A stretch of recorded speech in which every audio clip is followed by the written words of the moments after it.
In the shifting void between the known and the unutterable, where silicon minds dream of forgotten horrors, the abyss stirs.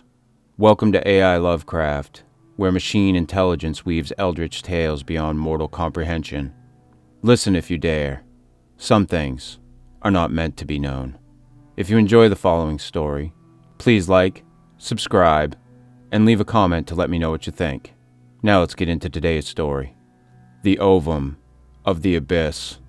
In the decaying village of Dunwich, Massachusetts, where gnarled oaks clawed a perpetually overcast sky, Thomas Clark lived in self-imposed exile, a reclusive scholar of 40 winters. His gaunt frame and hollow eyes bespoke a man haunted by knowledge, too vast for mortal endurance. His ancestral home, a sagging edifice of weathered clapboard and warped shingles, stood at the edge of the village, its windows like blind eyes staring toward the blasted heath, a desolate expanse where no grass grew and the soil seemed to writhe under moonlight. Within those walls, Thomas hoarded relics of forgotten epochs, Sumerian tablets etched with cuneiform that burned the fingers, a jade idol from sunken Rylea whose gaze induced vertigo, and manuscripts in languages no linguist could name. Yet none of these artifacts gripped his soul so fiercely as the egg he found one rain-lashed twilight on the heath's barren crest. It was an ovum of impossible origin, larger than a man's skull, its shell a glistening obsidian veined with luminescent filaments that throbbed like the pulse of a dying star. Its surface was unnaturally smooth, yet to touch it was to feel a faint vibration, as though it hummed with echoes of a distant, alien hymn. No creature of Earth could have spawned such a thing. It seemed a shard of the cosmos itself, torn from some lightless void and cast carelessly into the world. Thomas, his breath shallow with equal parts terror and awe, bore it home through the storm, cradling it in his trembling arms like a priest with a profane relic. In his cluttered study, lit by the flicker of a single tallow candle, he placed it upon a velvet cushion beneath the unblinking stare of a cyclopean basalt bust, its features eroded, yet suggestive of a deity too vast for human worship. He vowed to uncover its secrets, though his heart quailed at the prospect. That first night Thomas slept fitfully, plagued by dreams of infinite gulfs, where titanic shapes writhed in silence, their forms defying geometry. Stars wheeled in patterns that mocked the laws of heaven, and a voice, low, sibilant, and older than time, whispered syllables that seared his mind. He awoke at dawn, drenched in sweat to find the egg unchanged, its veins dim but still pulsing faintly. Yet as he shuffled to the kitchen to brew his morning tea, a sharp crack resounded from the study, like the splintering of crystal under a careless boot. Heart pounding, he rushed back to find the egg intact, save for a single hairline fracture radiating from its apex. The room was undisturbed. The windows latched against the autumn chill, the door bolted, the bust's eyeless sockets offering no witness. Thomas's fingers traced the crack, and a chill coursed through him, as though the egg recoiled from his touch. Days bled into weeks, and the egg consumed Thomas's every thought. He abandoned his correspondence with colleagues at Miskatonic University, ignored the moldering books piled about his desk, and ceased tending the fire, letting the house grow cold and damp. Hours passed with his face inches from the egg, its depths revealing fleeting shadows that swam like eels in an abyssal trench. Each night he locked the study door with a rusted key, yet each morning revealed new fissures spiderwebbing across the shell, as though the egg conspired to fracture in his absence. Stranger still were the disturbances that began to afflict the house. At midnight, whispers slithered through the corridors, syllables in a tongue that twisted the ear, hinting at names like Yog-Sothoth and Nyarlathotep. Mirrors reflected rooms not his own, their walls lined with glyphs that pulsed with sickly green light. Once, in the garden, Thomas glimpsed a shadow, tall, angular, with limbs that bent at impossible angles, flitting between the skeletal trees, leaving no mark upon the frost-scorched earth. His dreams grew even darker, each a descent into a world remade by chaos. He saw oceans boiling with spawn that sang of hunger, skies rent to reveal a colossus of tentacles and eyes, its gaze stripping his soul bare.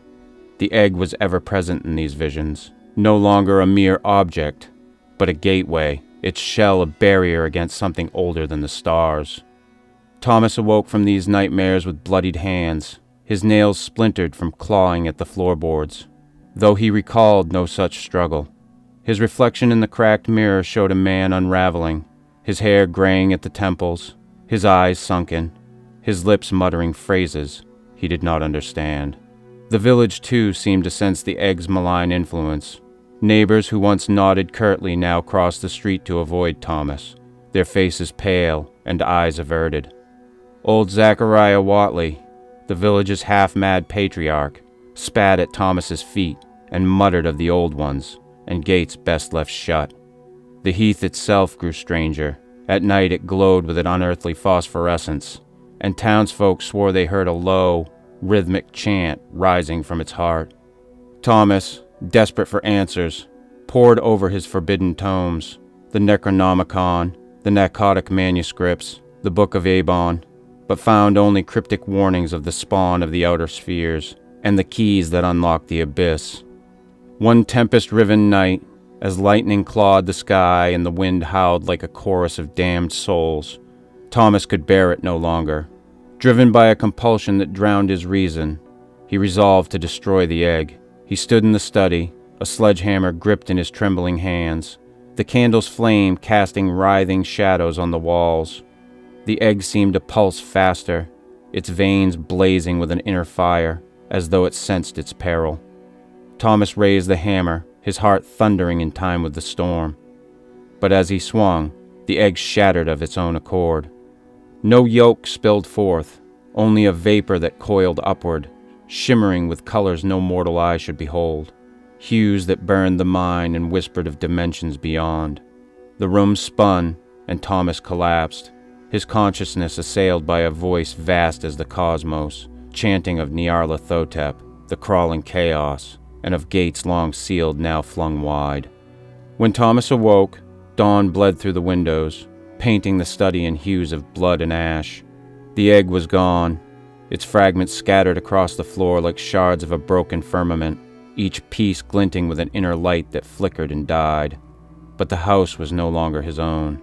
Footsteps echoed in empty rooms, deliberate and unhurried, as though an unseen presence paced the halls. The air grew thick with a stench of brine and decay, and the walls seemed to breathe, their timbers groaning in rhythm with Thomas's own pulse. The basalt bust in the study now grinned, its eroded lips parted to reveal teeth that glistened wetly, as though freshly grown. Outside, the heath blazed with an unholy radiance, and shapes many-limbed, their forms defying earthly anatomy, writhed in the trees, their movements a mockery of life. Thomas fled, stumbling through Dunwich's muddy streets, his coat torn, his voice hoarse from shouting warnings none would heed. The villagers shunned him, whispering of curses older than the hills, and gods that slept beneath them. He sought refuge in Arkham, renting a squalid room above a pawn shop, but the shadows followed. Mirrors in his lodging showed not his face, but the heath, its glowing soil crawling with shapes that beckoned. His dreams offered no respite, the colossus growing closer each night, its voice clearer.